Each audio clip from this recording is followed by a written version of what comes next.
Thank you very much, sister. Good evening, everyone. It's a pleasure to be here with you and to be with our panelists. We have an incredible evening planned, so we will be moving ahead shortly. First of all, I'd like to recognize that right now I'm Zooming from the ancestral unceded territory of the Algonquin Anishinaabe peoples, a place called Ottawa now, and that several of our participants, panelists, are connecting from different lands, different territories, Aboriginal lands throughout the country.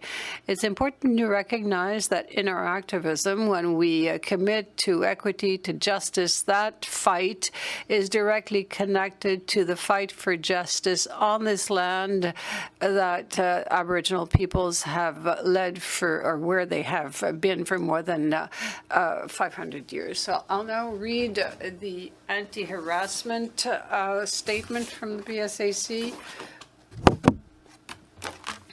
Our union is made strong by sisters and brothers working together to improve our working lives and to preserve the rights that we have struggled to achieve. Mutual respect is the cornerstone of this cooperation. The PSAC constitutions that every member and staff is entitled to be free from discrimination and harassment, both in the union and at the workplace on the basis of age, sex, color, national or ethnic origin, race, religion, marital status, criminal record, disability, sexual orientation, gender identity or expression, language, class, or political belief. Members, staff, support professionals are also entitled to be free from personal and psychological harassment. Publications on the platform for the event must be respectful. A conflict is not harassment. Harassment is rather cyber bullying or defamatory, obscene comments, indecent comments on the event platform or on any other digital network. Let's be clear. Every comment that's sexist, homophobic, transphobic, or discriminatory in any other way will neither be tolerated nor accepted. The tone should not be offensive. If you experience harassment at an event, or at this event rather, contact the identified anti-harassment resource person to discuss the situation. Our initial approach is to encourage early and informal resolution and to facilitate our members speaking directly with one another to resolve the conflict. And a resource person is available to you. If this is not possible or successful, we have other procedures provided for in the Constitution and our policies. Harassment in all its forms detracts us from our common purpose and weakens our union.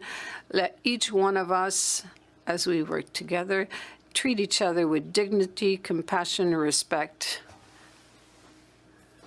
So thank you. So before getting started, I have the pleasure of welcoming our national president, Brother Chris Elward. Chris. Thank you, Brother Silas. Hello, everyone. I'm very happy to be with you. I would like to emphasize, first of all, that I'm here in Ottawa on the unceded territory of the Algonquin Anishinaabe peoples. PSAC's National Panel on Fair Wages. Tonight, we will be discussing PSAC's fight for competitive wages during this round of bargaining with Treasury Board and agencies. We will be talking about how crucial winning fair wages is for our members right now and why mobilization is more important than ever. At the end of tonight's panel, you will have the opportunity to put words into action by taking part in an online activity to support our bargaining demands. I'm sure most of you have felt the rising cost of living lately. Whether you are at a gas pump, in a grocery store aisle, or signing a rent check, you would have noticed that your dollar isn't stretching as far as it used to. The Bank of Canada has warned us that costs are on the rise. Last year's inflation rate topped out at 3.4%, and this year's is expected to be well above 4%. These are the highest levels we've seen in more than 18 years. Grocery bills are set to rise by nearly $1,000 for a typical family of 4 this year, the highest increase in 12 years. The price of fuel, hydro, and natural gas are on the rise too. Everywhere, workers and their families are feeling their budgets being pushed to a breaking point. Just this past Friday, PSAC published a member story on our national website about how workers are coping under the skyrocketing costs of living. Annie Lopez, a PSAC member working at the Treasury Board of Canada, shared how her family of 5 have been feeling the tight squeeze of rising costs. She talked about how her daily commute to pick up her son from school now costs an extra $300 a month more than it did just a few months ago. Her grocery bill has gone up significantly since last year as well. She has had to adjust what she cooks so that she can make meals that stretch further for less. We know Annie and her family are not alone, and that this story resonates with so many of our members. Her story was one of the top read articles on our website this week because so many of you relate to Annie's experience, that costs are rising faster than your wages.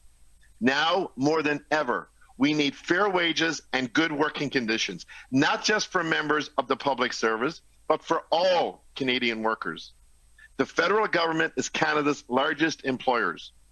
They need to lead by example by setting the bar with wages that don't leave workers behind. PSAC members deserve a wage increase that keeps up with the rising costs of food, housing, and childcare, especially considering it was our members who rolled out critical services to Canadians during a global pandemic. That's why PSAC has proposed a 4.5% increase in each of the 3-year agreement for more than 165,000 federal public sector members. Anything less than that is a pay cut. Treasury Board has decided to offer, on average, a 1.75% per year over 4 years until 2025. The offer, as I'm sure you will agree, is completely out of touch with the soaring inflation rates members are facing across the country. The employer's insulting wage proposal is a slap in the face to our members who have been delivering frontline services to Canadians throughout the spread of COVID-19. It's unacceptable that the government would ask our members to earn less when they need a raise the most. We've been meeting with our bargaining teams about the next steps in our negotiations, and we are keeping all options on the table as we plan for escalating actions across the country. We will be increasing the pressure on Treasury Board and separate agencies, and we need your help to keep that pressure on. We need to hold the line to ensure that our members and their families don't get left behind as the cost of living continues to soar. Again, I want to thank you all for joining us for this important discussion. I look forward to tonight's panel, and now I'll hand it back to Brother Silas, PSAC's Regional Executive Vice President for the National Capital Region, who will be tonight's moderator. Alex? Merci beaucoup, confrère. Merci. Donc, bonsoir à nouveau, concert. Thank you very much, brother. Good evening once again. Alex Silas. Je suis le vice-président exécutif régional pour la FPC-RCN. Et c'est mon énorme plaisir, mes amis, d'être. I'm the REVP for the NCR, and I'm hugely happy to be here tonight with you. Thank you very much for your engagement on this very important topic tonight, pay equity. When I talk about fair wages, when I think about fair wages, I think of the big victories in the history of our movement. I think of our fights at the bargaining table throughout several rounds. I think of our campaigns and political actions. And I think, on a personal note, about my own engagement in a fight for fairness, which evolved into justice for workers. And just as an aside, if you're not involved on the Fair Wages campaign in your community, please get involved. Please research the issue. Look at what group you can join with in your location. Here in Ontario is Justice for Workers. In the Atlantic, it's something else. In Quebec is a QFL. So find these organizations, get involved with your labor federations, get involved with the grassroots organizations doing this work in your community. It's a part of the bedrock of how we create worker empowerment and how we then turn that power into fighting for justice and equity. By increasing our economic power and securing fair wages, we increase our political power, our capacity to get organized, and our mobilizing strength as a working class, which allows us to push for even greater gains, to raise the floor for all workers, and boldly take on injustice and unfairness to build more equitable workplaces and a more equitable world. The fight for fair wages is directly linked to all of our fights for justice. That's why it's not just fight for 15 or fight for 20. It's also fight for paid sick days, decent work for all, and the right to unionize. It's fight for migrant worker rights, gig worker rights, and temp worker rights. The fight to dismantle systemic racism in our workplaces. The fight to repeal Bill 124 here in Ontario. The fight for pay equity. The fight for a just transition for workers from the pandemic. The fight to raise the minimum wage to a living wage and the fight for fair wages across all sectors is foundational to our fight to defend and advance the rights of workers. And when we fight for fair wages for all workers, we strengthen our entire movement. Where this becomes particularly exciting for us in the context of this round of bargaining is the unique opportunity PSAC members have to set the standard for all workers in Canada. So let's talk a bit about PSAC members and the fight for 4.5%. As workers in the federal public service, roughly 165,000 PSAC members across Treasury Board departments and agencies set the standard. The standard we set in the federal public service echoes across the country because not only are we one of Canada's largest workforces, the government in Canada is Canada. So it's an important standard to fight for. In addition to that, the PA bargaining unit alone, we are nearly 94,000 strong. That's the largest bargaining unit, not just in Canada, it's the largest bargaining unit in North America. So the standard we set at the Common Issues table not only benefits our members in Treasury Board units, it sets a standard for our agency tables and other tables receiving their mandates from Treasury Board. It sets the standard for all PSAC members, and PSAC members set a standard for all workers coast to coast to coast. Et mes amis, les grèves.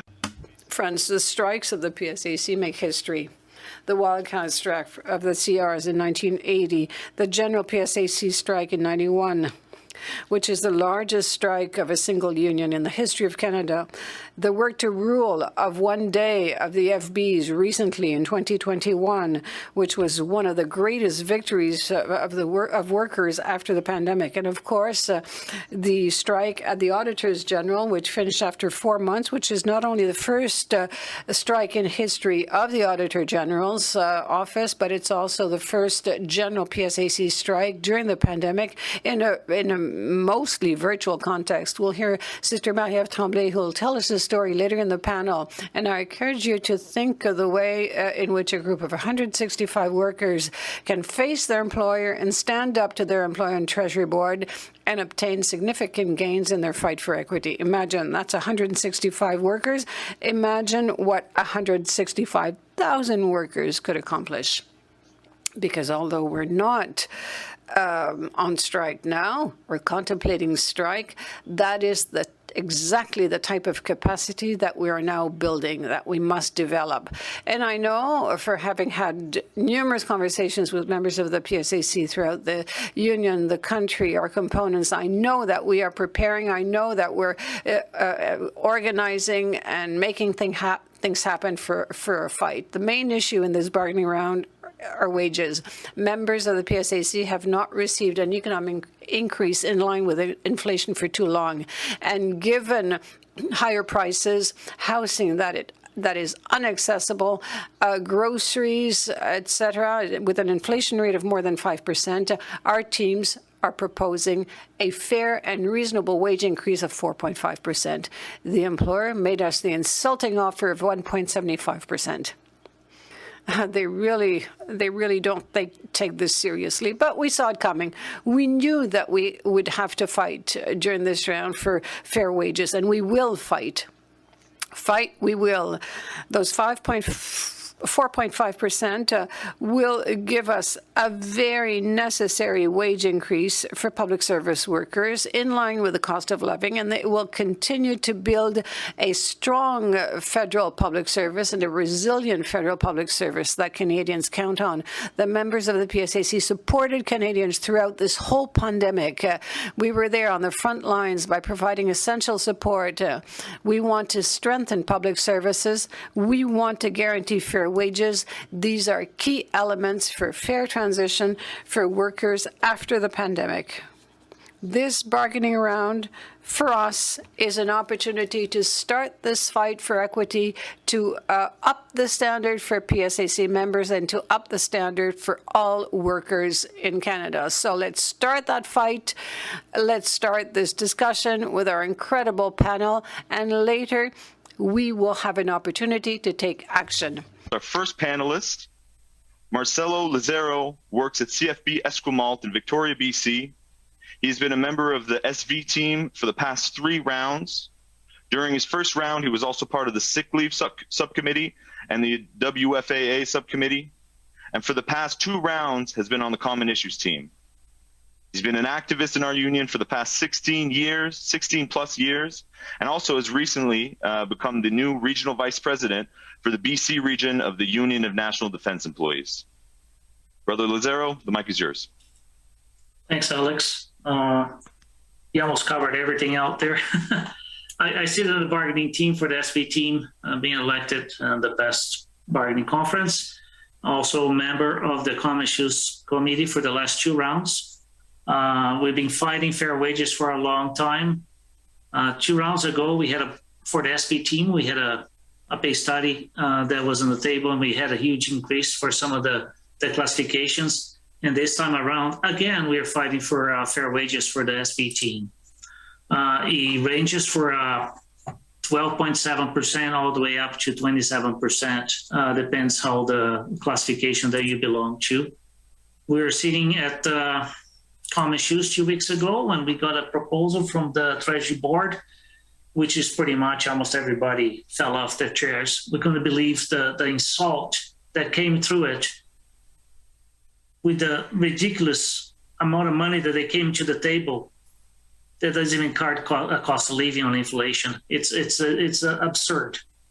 Brother Alward and Alex already spoke some of the inflation numbers, so I don't have to repeat myself on that. One of the other things too that everybody are very worried is about contracting out. It's a passion of mine since I started working for the federal government. Without work, we don't have the passion of the union to fight for our wages.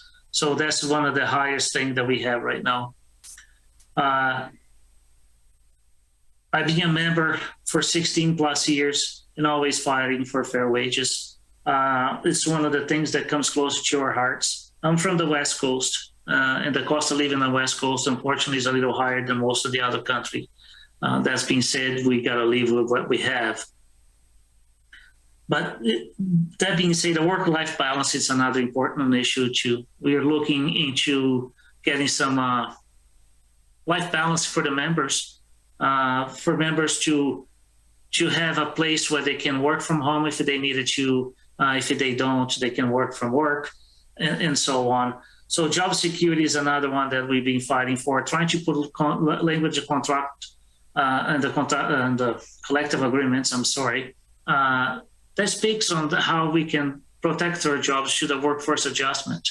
It's one of the things that is closer to our heart. I've been in the WFA 2 rounds ago, and for some reason, this government, it's always looking to make it easier to get rid of the people. Please have a look at the concessions that the employer has and the absurd wages that they're offering us. I'm always telling my members, get your picket signs ready, because pretty much I'm ready for it. I know Sister Maria, it's on the picket line right now, as in Ottawa with her and all the other members. And guess what? I think it's time. It's time for us to hit the line and put this government where they belong, and show them that we are not just a pushover, and that we are here to fight for our members, for our rights, for everybody across the country, for all 3 points of this country. And I think I'll leave it here because I'm getting too emotional now, and I tend to start screaming too much. So thanks, Alex. Right on, brother. Thank you so much. And yes, let's get fired up. We're going to have to start screaming in the street pretty soon, brother. Thanks so much. So thank you, Marcello, and thank you for all your work on the SV team and in UNDE in BC. Now, from the West Coast to the East Coast, we're going to go to our next panelist, Sister Leanne Moss. Leanne is the Director for Young Workers in the Atlantic region, as well as the Regional Vice President for GSU Newfoundland and Labrador. She's also a member of the TC bargaining team, as well as the Common Issues bargaining team. Leanne is a dedicated activist in our union who stands up for workers and fights for social justice. Leanne, please take it away. Well, thanks, Alex. I think I'm unmuted, right? Everyone can hear me? Yeah, you're good. Perfect. Hi, everyone. Thanks to the PSAC for inviting me to speak to you all here this evening. As Alex mentioned, I am a member of the TC bargaining team as well as the Common Issues, and I'm here to speak to you tonight about fair wages. With respect to the table-specific items for the TC members, we have various wage group allowance specific proposals related to very group-specific demands, and also various other proposals. And ultimately, Treasury Board has provided very little response to any of our demands. So I guess that's pretty much a response in itself. I want to start, I guess, with when we fight for wages as federal public service workers, we aren't being selfish. The myth that public service workers are overpaid is just that. It's a myth. Public service workers are the backbone to local economies. When you give a big corporation money through a tax break, their money goes to an offshore account, which doesn't support the Canadian economy. When you raise the wages for public service workers, that money goes right back into our communities. And yet every round, Treasury Board fights us tooth and nail and doesn't bat an eye at the billion-dollar companies like Amazon not paying close to any federal income tax on their massive profits in this country. Already this year, it costs you 20% more to feed your families than it used to, and the price of essentials we rely on every day exceeds the money we take home. As Chris mentioned, grocery bills are set to rise by $966 for a typical family of 4 next year, the highest increase in 12 years. We are fighting for wages from Canada's largest employer, the federal government, but we also have the power of being the Canada's largest employer, largest bargaining unit of workers. In fact, we are North America's largest bargaining unit of workers. We have the power to ensure that when we talk about our fight for fair wages to our friends, family, and communities as we move forward in this fight, that it is clear that we are also talking about access to secure housing, access to food, about access to the rising cost of living so we can continue to support our communities that we are part of. It means raising the bar for all workers. We need to raise the bar as high as we can so that other workers across this country are able to point to the standard that we set for fair and just wages. When we bargain, we bring other workers in this country along with us. But the only way we can access that power and win that fight is if everyone gets involved. We need you, and we need you to get involved. So thank you for listening. I'm just short and sweet here tonight, but I do appreciate you listening to me this evening. Yes, thank you, sister. And that's exactly right. We need members to get involved. That's where our strength comes from. That's where our power comes from. And thank you for calling out Amazon and the big corporations. Thank you for that, sister. So true. Thank you, sister, for all your work on the TC and the Common Issues team, as well as everything you do to empower young workers in the Atlantic region. Donc, notre prochaine panéliste. Our next panelist is someone that I know very well. Marie-Ève Tremblay, who's the VP of Local 70153, National Employees Union, who works at the Office of the Auditor General of Canada. As I mentioned, the members there have just concluded their strike, first strike in that office, a historic accomplishment. And to discuss it with us, we have the pleasure of having Sister Tremblay, who's a leader in her local and who sits on the bargaining team as well. Sister Tremblay, you have the floor.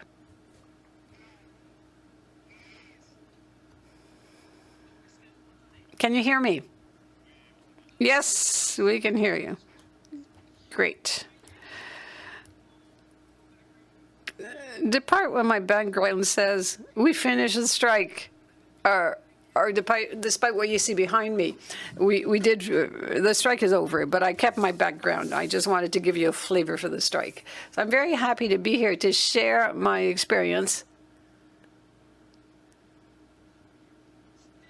Sorry about that. Sorry for the interruption. Someone came in the office. So, once again, thank you for the invitation tonight. I wanted to give you the context for our strike. We started on November 22nd, 2021, and we finished on April 1st, 2022. So it lasted 4 months. It was not only my first strike, but it was also the first strike at the Auditor General's office.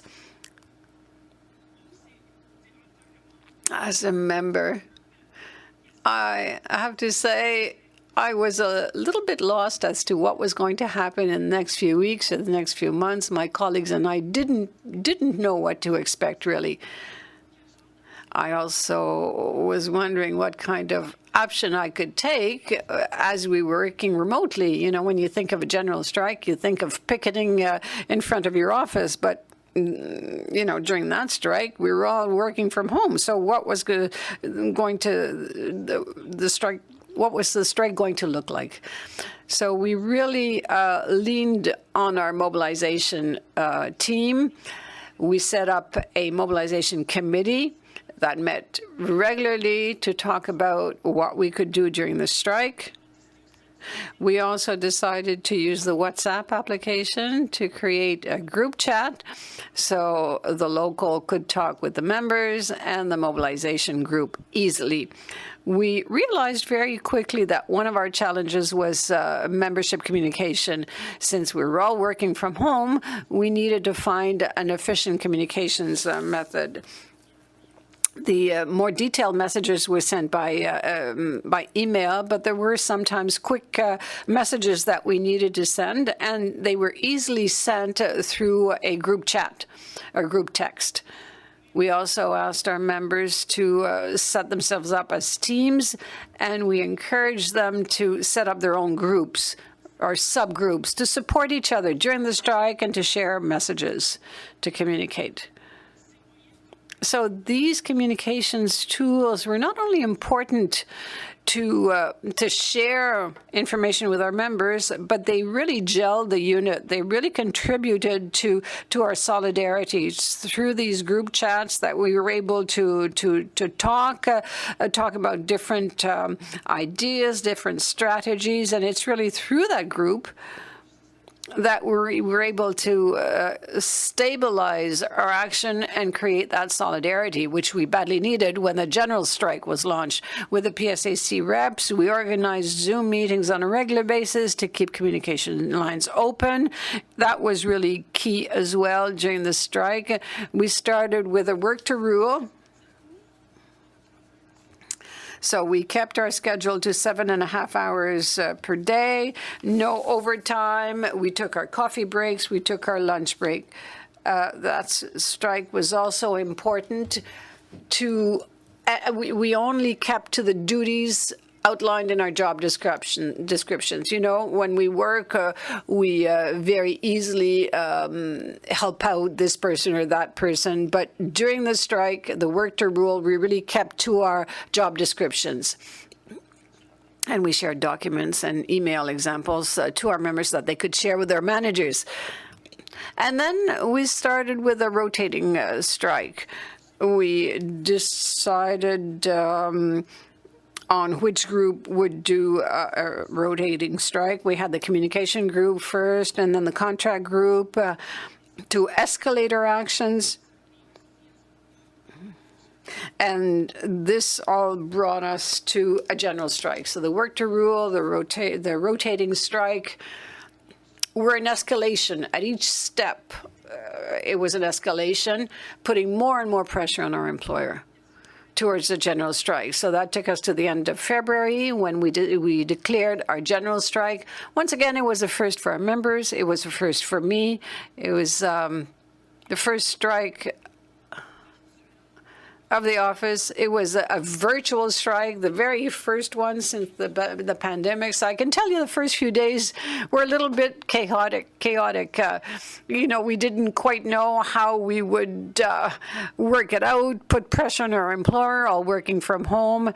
And that was really it. The first days we met on Zoom, and we encouraged our members to share their ideas as to what job action we could do to put pressure not just on our employer, but also on Treasury Board. And that's when we identified several job actions, such as writing emails to our Minister of Treasury Board, sending emails to our Auditor General, and even calling our MPs. We have members throughout the country, so we encouraged all our members to contact their MPs to explain the situation to them.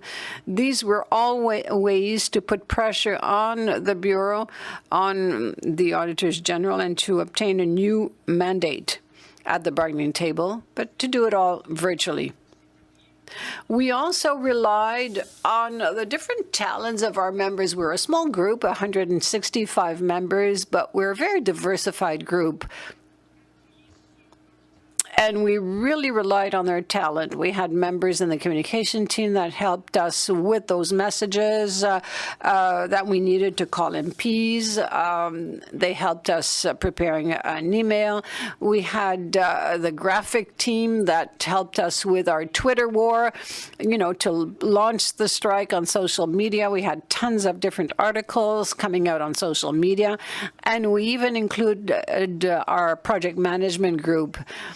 So just, to manage all of these jobs actions, to produce documents, the project management team could help us with online tools. We were using programs such as Google Docs, OneDrive, to share all of the key documents with our members.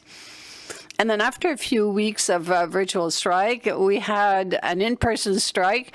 As a group, we selected strategic spots to have the most possible visibility with our employer, Treasury Board, and Parliament as well. So there you have it. That's what I wanted to share with you tonight. That was our experience of the last 4 months, and I'm very proud to say that it ended on April 1st and that everything is possible, even remotely and virtually. There are job actions that can be done, and it's important to do them. Yes, thank you very much, says Alex. Thank you very much, sister, and congratulations to you and all the members of your team that mobilized to achieve this agreement on April 1st, not April Fools. It was a great agreement, and we won, so congratulations once again. We will continue our session, our panel, and make the connection between this fight at the Auditor General's that inspired members throughout the entire country and this present round of negotiations with Treasury Board. Our next panelist is a research officer for the PA table and the research officer for the Auditor General's. So the research officer is Sister Eleanor Sherlock, research officer of the PA table. Hi, everyone. I'm Eleanor Sherlock. I'm the research officer for the PA group and others at PSAC. So, en français, pour un instant. Welcome, everyone. If you would like to follow my presentation in French, please send a message to the panelists, and we will send you this presentation in French. The topics I'm going to quickly cover are the following. So I'm going to talk about how we compile our wage proposals for the Treasury Board and agency groups, the key principles that our proposals are based on, a little bit about inflation, and then I'm going to close with the results, some of the results of the 2021 bargaining survey that are related to fair wages to hopefully get you fired up about talking to your colleagues about that topic. So when we put together a wage proposal, there are 4 main chunks. There's the general economic increase, which should be tied to inflation. Our standard is to make sure that it meets inflation or exceeds inflation. For the past 20 years, we've been successful at doing that, and we hope to keep that going moving forward. Now, it's important to remember that the general economic increases are not the only aspect of our wage proposals that allow us to ensure that we have fair compensation. We also have market adjustments, which can be significant. And usually this is applied to a specific group, but in this round, we have market adjustments all over the place to make sure that our compensation is fair relative to similar occupations.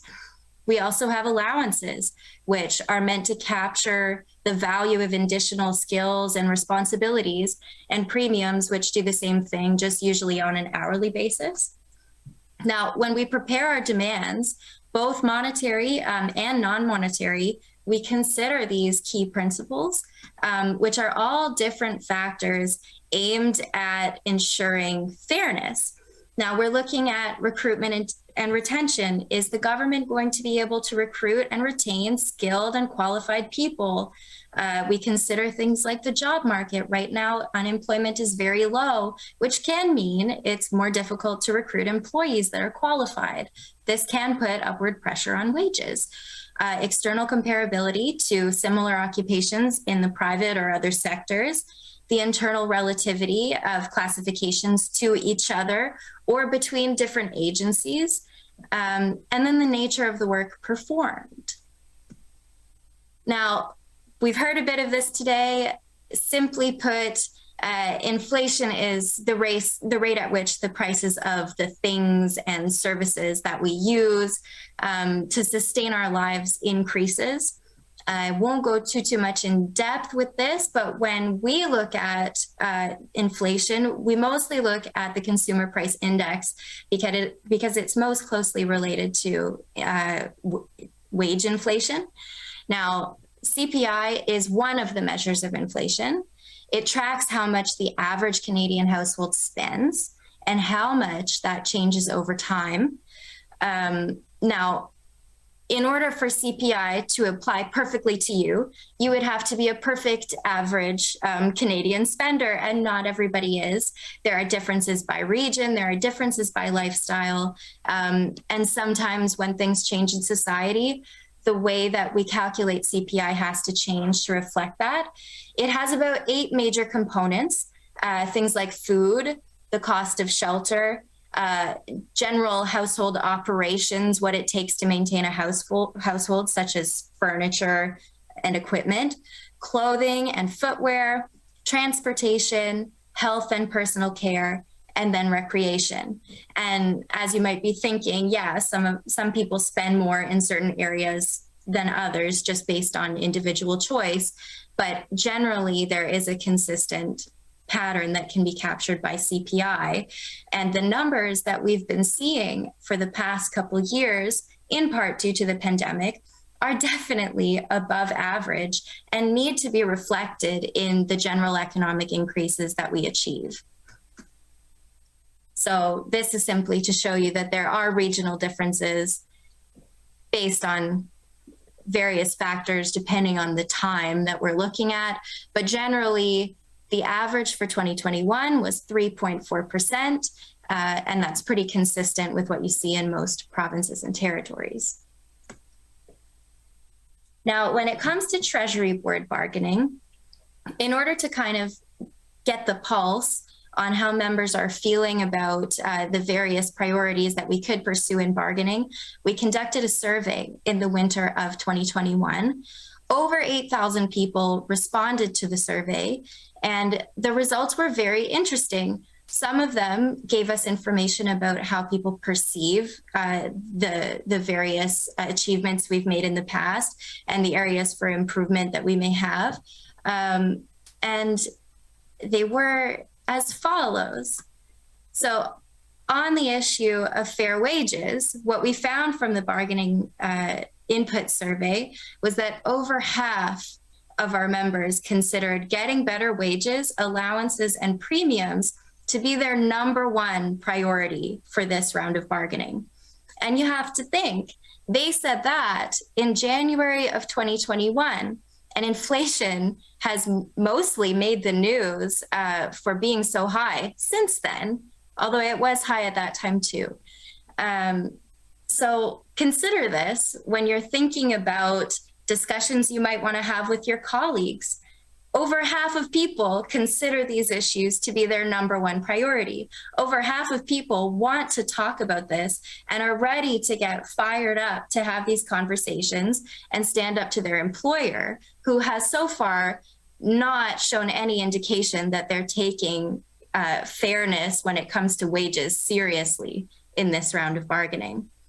Now, just to share with you some other responses related to wages that were interesting, I have 3 separate graphics to give you a sense of how your colleagues might be thinking. So we asked you the question,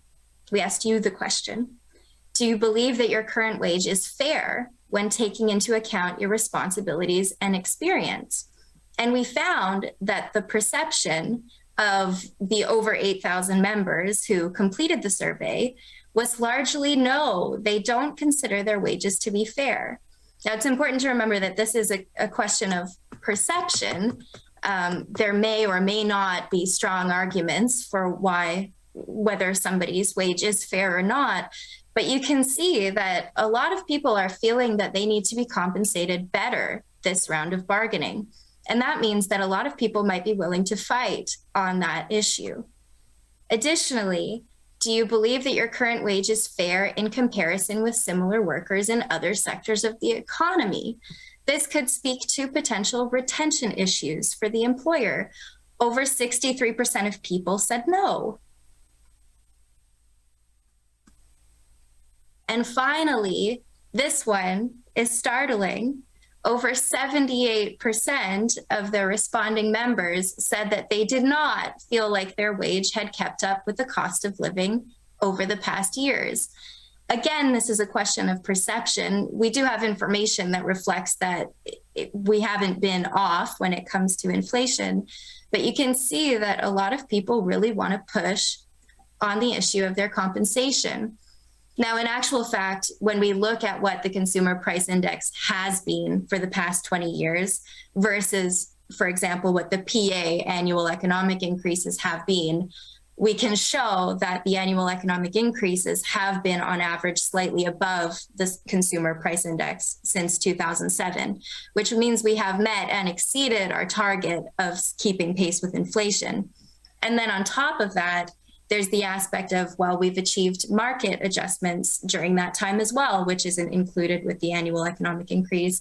We've achieved new allowances and increased premiums during that time. But all that is to say, people are really feeling like they needed to be compensated better. And we should talk to them about that and get some momentum going on the issue, because the employer's offer of 1.5 to 1.75 and 1.5 is laughable. It does not keep pace with inflation. The proposal that we've made at the common issues table of 4.5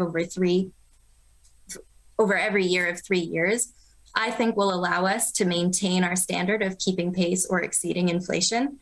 It's true for anyone who's concerned right now that the numbers on inflation are volatile at the moment. A lot of banks aren't releasing them as frequently because it's subject to so much change. But nonetheless, the employer's offer is a joke. And I think that we really, really, really need to get people fired up to fight for our 4.5% increases. So I'll turn it back over to Alex because we should talk more about that. Thanks, everybody. Thank you so much, Eleanor. Thanks for breaking down the issues at the table and why we need to fight and why we need to get fired up. Right on. And we're going to proceed to that just after a short Q&A. We're going to go to an action to pressure our MPs and to tell the employer, to let the employer know exactly how fired up we are. But first, we're going to go to a few questions that have been pre-submitted. So the first question goes to Marcelo. Marcelo, you know, in your bio, we introduced you as having 16 plus years of activism. You've been a member of the SV team for 3 rounds now. So fair to say, brother, you've been in a few fights with the employer and have some experience with mobilizing members around bargaining. So how would you say, how do we get all 165,000 members to get on board with this mobilization effort and to support their bargaining team for fair wages? That's an excellent question there, Alex. It's not an easy one, but one thing that we did, I'll go back to the Harper government when we had the mobilization, or at least East White Mountain across the country, the 19th and the 19th, and Stop Harper movement. We worked hard to get the government out of power, and I can say successfully, not by myself, but I'm proud to say that I was part of that. I was part of the movement that initialized a movement to get the government out of power. I'm not saying that the same situation is going on now, but we have the movement, we have the power, we have 160,000 strong behind us that we can, if you decided to go on a strike and walk out of tomorrow, that we can show this government that we have the power. All we have to do is go to our workers or co-workers and put a little fire under their seats and get them going and get them moving, because without fire, we don't have anything. we need this, right? We need the money. Money talks and the rest walks, because according to the presentation that we saw, the inflation is so high and people are just complaining all the time. Gas prices in BC is over $2 a liter. It's extremely expensive, house prices. Across the country, it's an absurd. It doesn't matter where you live. You pay more than you deserve, way more. Today we had a base UMCC, the base commander was talking about statistics, how people don't want to live in the West Coast. That's why they cannot hire people. That's why we have so many empty positions. You know what, guess what? Treasury Board is our employer, it's the government. The government should be paying us to live comfortably. We have houses in here, but they're very expensive prices. And guess what? If you have 4.5% increase over 3 years, guess what? It's a good increase. We got to set the market for the rest of the country, for the rest of the people. You know, we're the leading on the economic, you know, setting the price and how it's going. We have to fight for our members. We have to fight for our families. We have to fight for our children and the future children that's coming along. I'm getting old. You can see the gray hair. I'm not a young puppy anymore. I have another maybe 6-8 years left. And then finally, hopefully I can retire. But that being said, it's one of those things we got to get out there. We got to pound the pavement. You go to MPs, you go down to, you know, to your neighbors, go to schools, and you talk to your friends. And when you go camping, having a drink or so on the beach, bring it up a little bit of the politics. I know a lot of people always say don't talk politics and religions, but guess what? In sports, but you always do anyways. It's one of the favorite topics. Speak for a good argument and a healthy argument. And we all should be talking about it and discussing. Seeing other people's views is a good thing too. It's not a bad thing. Some people have different opinions. I know I have friends and I have families who are, you know, they're into the business and they're very conservative. And they have their opinion about my day-to-day activities with the union. But guess what? That doesn't stop us from talking about it and putting each other's view. You know, it's allowed to do it. We should be doing it. And guess what? The Liberals and the NDP right now, they're sitting at the table together and they're kind of did a little handshake there. Hopefully it works for our benefit. And guess what? It's to keep the conservatives out. And that's our main goal right now. We got to do this. We got to keep the government out. We fought to get them out. We finally got them out. We don't want them back in. So, you know, go out, talk to your members, talk to your, you know, don't be scared. Voice your voice out there and bring the people in your favor. And let's put it this way.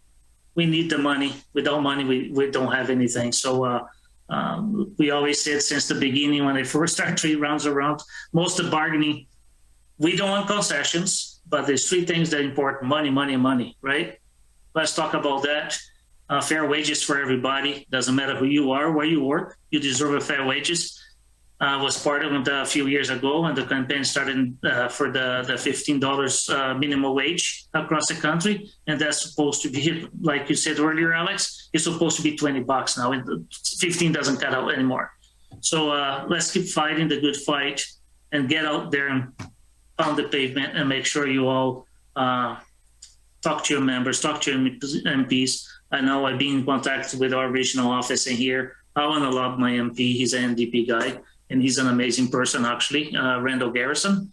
And I'll be pretty soon in here. We'll be talking. So, please, doesn't matter where you live, talk to your members again. I cannot say that enough. So thanks, Alex. And thank you very much, everybody, for attending.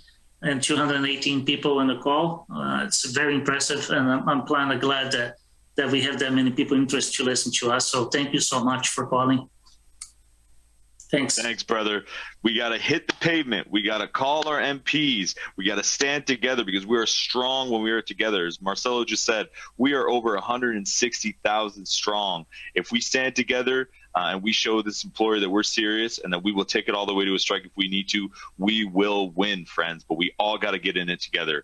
And if members at the Office of the Auditor General can do it, if members on the borders can do it, then our entire union and our national tables, we can do it in this round. Thank you very much, Marcelo. Our next question goes to Leanne. Leanne, as a member of the TC team and the Common Issues team, you have a good vantage point on what the employer is trying to do on their side. Could you expand a bit on what concessions the Treasury Board is trying to push through at the table right now? Well, Alex, I guess I can say that, first of all, the majority of the proposals are concessions. So, but to expand on some of the concessions that Treasury Board has proposed relates to reductions of the time frames for technological changes, various and numerous leave provisions, and also like a big vast proposal with numerous changes with respect to the workforce adjustment appendix. So that's some of them, I guess.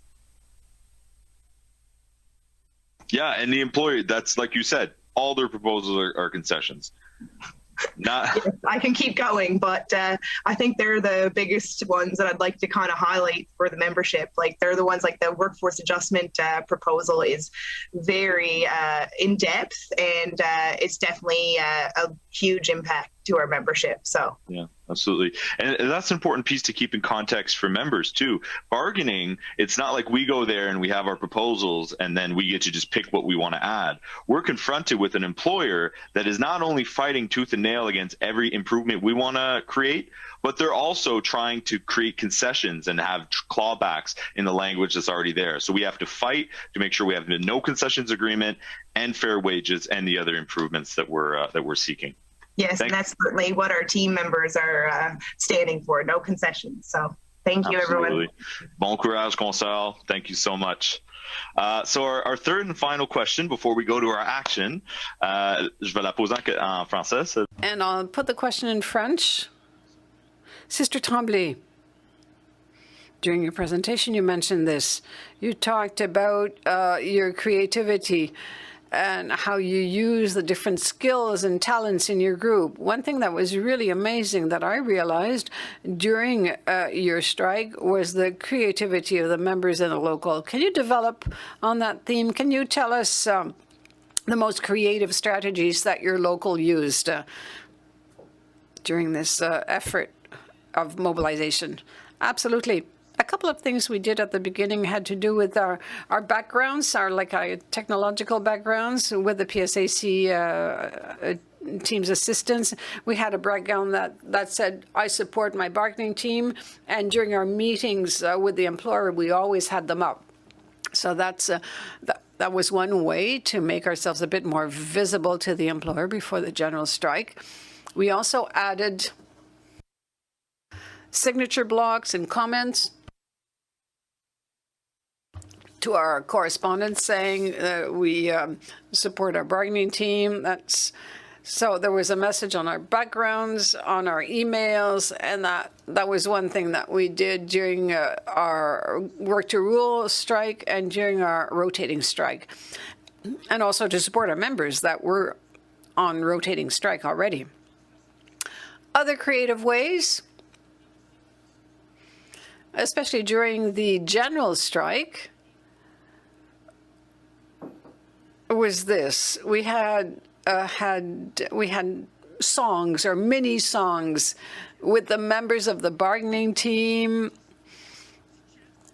You know, just little fun things, little songs that we chanted when we were outside.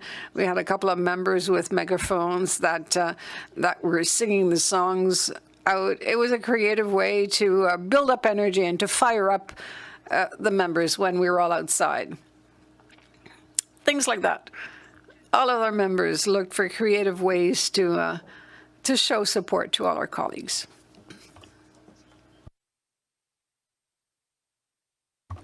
Without forgetting the memes, absolutely. We had a graphics team that was amazing, just exceptional. They came up with memes every day almost with a new topic. It was fantastic, and we put them out on Twitter, Facebook, any social media. It was great. It was really cool. Great. And that shows how we can use our creativity, how we can innovate despite the challenge of working remotely, of the pandemic, of virtual mode, and it shows how we can win. Yeah, I don't know what the expression is in French, but in English it goes, you have to think outside the box. Yeah, Alex says outside the Zoom box. Absolutely. Thank you very much, Marie-Ève. So now, brothers, sisters. Action, c'est le temps de passer à l'action. Let's get fired up. Let's let them hear us. And for this, to lead us through this action, I will now pass the mic over to our National Executive Vice President, Sister Sharon D'Souza. Sharon, mic is yours. Thank you very much. Before I begin, I'd like to acknowledge that I'm speaking from the traditional unceded territory of the Algonquin and Anishinaabe people. I'm grateful to speak from this land and commit myself to the struggle against the systems of oppression that have displaced Indigenous people of their lands and denied them their right to self-determination. I'm excited to join you all today for today's actions for fair wages. We've continued to build some great momentum, and we need to continue to keep the pressure on. Now we're going to do a short digital phone message action with members across the country to support our demands for fair wages.